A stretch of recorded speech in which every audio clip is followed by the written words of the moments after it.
just joining us here, we are jumping into Game 2 of Day 2 here, Super Week. That is Week 10, the final one where the standings mean a whole heck of a lot for both teams. We have Team Solo Mid versus Complexity, the unbeatens of Super Week here to face off. 2-0 are both of these teams in this match of one. We'll have to see what happens. Rivington the third and Jat to bring you this NA LCS match as we get it underway. Both teams look to stay safe, Jat. The fort pots look to be used in the lane. Unless we see another crazy I'm a cutie pie trying to fly in and steal a double golem. No, don't be that guy, Wild Turtle. Don't be that guy. Don't be He's that looking a little antsy. He wants to run towards that, and they actually just kind of ward each other off in that river, so both teams know that both teams have vision of that river, and I think they're okay with it. Moving up top, doesn't look like we're going to get any weird switches in. We're going to have an even all game. It's going to be Nick Wu getting that 1v1 fight versus Dyrus. Lauda Mortis in that 1v1 jungle versus Odd One. I know it's crazy, but it's going to happen. We'll see Lauda Mortis starting off with Wolves, and they are going to pick up goals on the side of Complexity. Yeah, got to be one of the most standard starts we've seen. I think the big edge that Dyrus is going to try to get here is Kha'Zix's level 2 is really strong. And most Kha'Zixes will want to kind of all in. Since Dyrus did the double golems, Reggie actually gave him all the experience over there. We need to keep track of Dyrus right away at level 2 with the red elixir, since he's going to ping 2 much faster than Nick Wu. We'll have to see what Reginald can do in mid. These guys, no discrepancy in the 5 CS that they have, but you can see Reggie actually trying to get damage down as he's going to inadvertently push his lane while he's doing that too. Looking to get those last hits as well as harass onto Prolly, making him push some potions down. And we got the Fairy Charm pots up against the Mana pots and Ward. And Dyrus gets 2 and just goes on Nick Wu as we thought was going to happen, burns the red elixir. So strong there. Dyrus is ready to fight in this lane. Nick Wu may not have considered that to happen. He may have thought Dyrus was going to play safe. Considering that Ignite is there, he now knows this lane is all about the fighting. And Nick Wu may come back and be ready for that. Dyrus was really fast to skill up his jump right after he hit level 2, so he definitely caught Nick Wu a little bit by surprise. And he's actually managing to get about a 2 health pot edge in that lane. Runchu now trying to push down the top lane, trying to draw aggro from the jungler, bring the Odd One down to the bottom, give Nick Wu an easier 1v1 in that top lane so he doesn't find any focus from that. We'll see if they are successful here as we are checking out Prolly and Reginald in mid. Still just chugging away on those potions, really not giving each other any advantage in the lane position.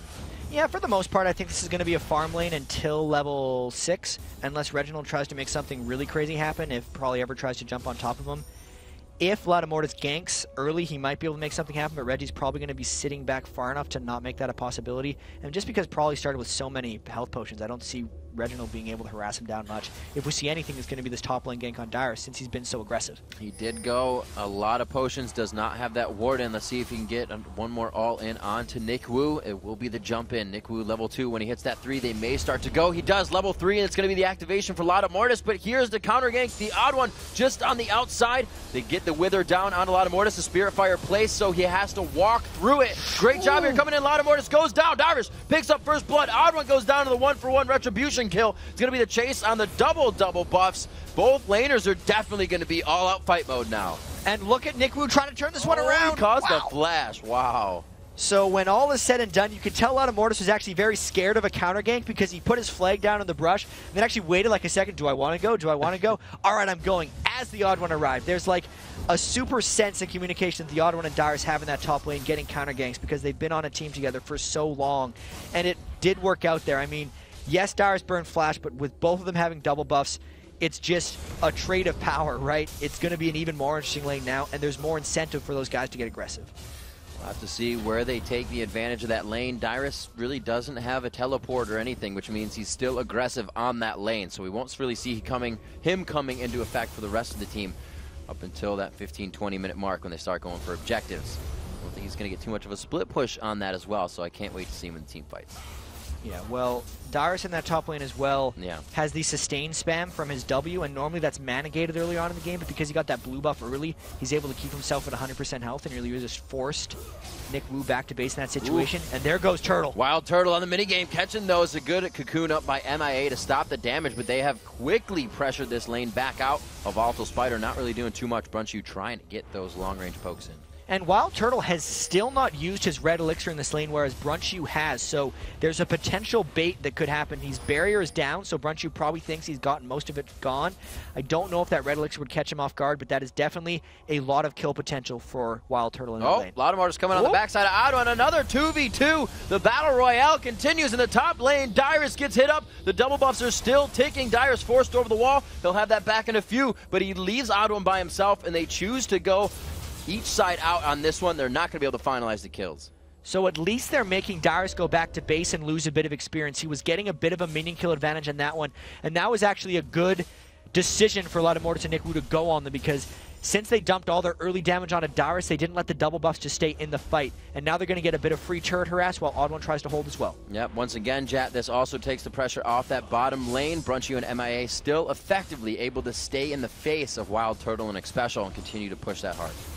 And look at that harass coming down the top lane. Everything has been about the top lane so far this game. Turrets at half. NickWoo's still got the double buffs, and oh my god, look at Wild Turtle. Oh, catching every exit he needs. The stand aside goes in as he knows it's going low. MIA trying to turn this one around. Brunchew gonna go down from Reginald. That presence from mid. MIA takes a turret shot, and he won't be able to finalize the kill. A double kill for Reginald in the end. And he got Diana in that as well, because I think Prawley went in to try and steal to shut down the Requiem. He didn't make it in time. Then he took a bunch of turret damage, got hit by exhaust, and fell as well. So that was just a crazy good play by TSM. It looked like Wild Turtle had lost his mind, but it was all planned, and TSM got away with 3 kills. They limp away from the bottom lane. You can see them still blinking. They're staying, you know how safe they are right now. They're like, we're going to farm with 10 health. And we're going to go back. That was nice. We'll see what items they have. They have completely empty inventories right now, and that's going to be a big jump for them. The Philo start already into the wards. You see Reginald picking up the Catalyst and the Tears, so he's never running out of mana.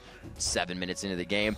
The BF quickly and the Sword to go for the sustain after that into the Scepter. So big buys there to the Dorans. And Brunch went for boots, so he set himself back a little on money there. And he's definitely not going to be able to trade against Wild Turtle in this situation. So the reason Brunchew would go boots in this lane is because he wants to keep Draven at distance. Right. So he outranges him 650 to 550. So he's got 100 extra range on him on Caitlyn there. And the move speed advantage that he gains from those boots, if he plays it right, he can keep Wild Turtle at bay. But if he doesn't, if Wild Turtle closes in on him, he's going to be in trouble. Dyrus is here, the Odd One is not, and it looks like they're finally going to get their first 2v1. He throws down the ultimate, but he gets stuck in the Cataclysm. Doesn't have the jump to get out. He tries to do as much damage as he can. That last bit of armor he gets, it's not going to be enough. The long range from NickWoo picks it up. The Odd One trying to put a kill on the bottom lane here, though. And this is what Nasus does. You know, Jarvan ganks at 6, Nasus kills Dragon at 6. He's got the pink ward. If he pops his ultimate, they could get it down fast. They just have to worry about a potential Prawley coming over from the side, since Reginald wasn't in position to support. I feel like TSM should go back for that Dragon shortly, because Complexity has spent so much time up top after that Dyrus kill to get the turret. Yes, exactly. Seeing that, the Odd One turns. He says, don't worry, hold your lanes. We'll get help from Reginald. Just make sure Brunch and MIA do not enter this area. It's going to be probably going back for his Wraiths. They're kind of just waiting this one out. They know they lose Dragon, so they're grabbing what they can. Yep, and that's the trade that Complexity essentially opted into. I do think that works out for TSM in the end, even though Dyrus lost his turret. Dyrus has been getting a ridiculous amount of gank pressure in his own lane, so the Odd One backed off a little bit. It did cost Dyrus his life in his turret, but as long as the team is okay with it, they're still up in gold thanks to that 3 kills they picked up in the bottom.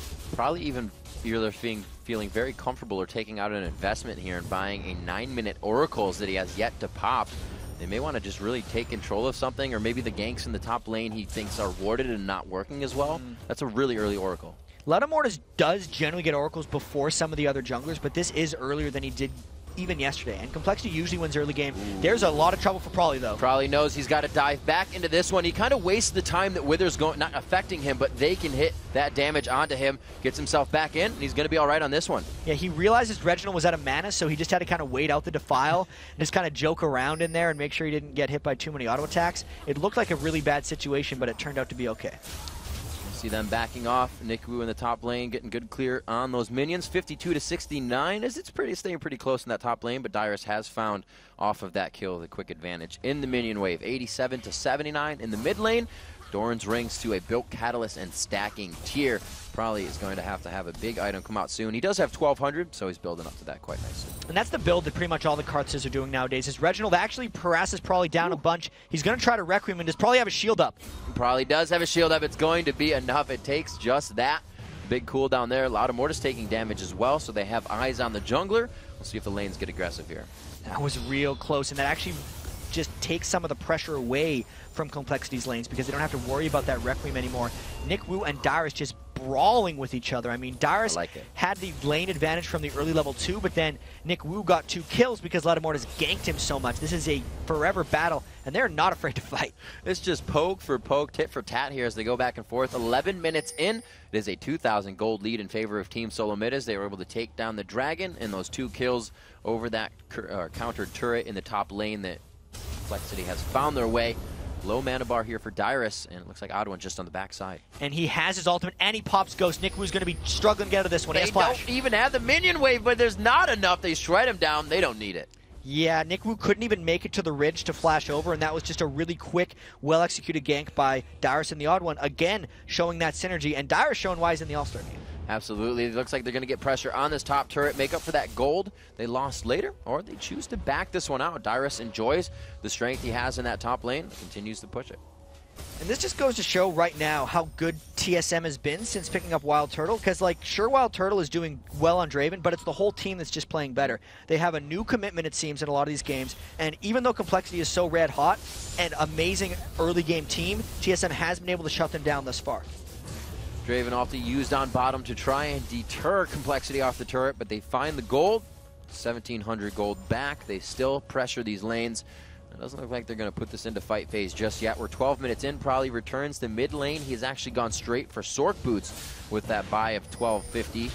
And he is going to be waiting on some items. So he'll get some damage he wants there, but not to his core items. Ladamortis off on the wing. Yeah, and probably needs to make something happen pretty soon here. You can see Ladamortis wants to dunk on Reggie, but there is a flash and an exhaust up for Reginald, plus the Odd One is always there for a counter gank. Yeah, they're going to go in quite hard. The Odd One just on the backside. Will he be able to get it in? No, probably goes right back into the fight. The Ignite is going to take down Reginald. He knows that Requiem is still down, so he's safe for the dive. That was really clever by Prawley. He landed the Q to ult in, and then Reggie thought he was going to ult again for the kill, but because Prawley had his Ignite ticking already, he actually ulted out to a minion because he just kind of walked away as the Ignite burned him down. Really clever play by Prawley there. So after taking Diana from Reginald, playing very well with Diana against Reginald. Reginald here now is 2-1-1 to the 1-1-0. So still using that global presence to keep himself in the game, probably harassing Odd One in mid now. Maybe able to start to finalize those items that he didn't get because he built the boots right away. Dyrus finding aggression in the top lane, and really Complexity is everywhere to stop what the Odd One's been able to help do. And Ladamortis has done a lot of work with that Oracles. He's had it on for 3 minutes, and he's actually managed to clear most of TSM's vision away. You can see there's actually only one living ward on the entire map for TSM, and that is near the bottom lane in that brush. Let's see if this allows Complexity to have a little bit more pressure, because Prawley's keeping this lane pushed up, which means Reginald can't really deal with him in a sense. Reginald is at his turret farming instead of keeping the lane shoved, so Prawley now has the ability to roam a little bit as Complexity continues to keep TSM's wards off the map.